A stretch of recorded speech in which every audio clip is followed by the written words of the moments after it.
Raman müəllim, may baza qruplarını yay qrupu kimi də təqdim edirsiniz. Bunun əsas üstünlüyü nədir?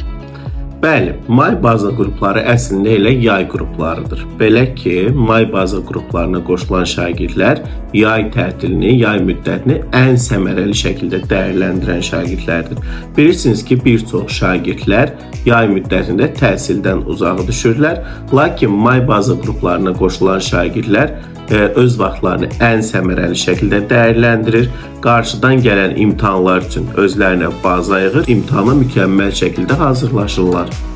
May baza qruplarında dərslər necə keçirilir? May baza qruplarını dərslər həftədə 3 dəfə təşkil olunur və eyni zamanda həmən dərslərdə həm dərslərin izahı təqdim olunur, həm mövzu izahları uşaqlara göndərilir, həm dərslər qeydə alınıb yenidən qruplara göndərilir və hər bölmənin sonunda uşaqlar sınaq işləyir, bütün bölmələr başdan sona qədər soruşulur, təkrar olunur, sual-cavab olunur və hər bölmənin sonunda uşaqlar sınaq işləyərək bilik bacarıqlarını möhkəmləndirirlər.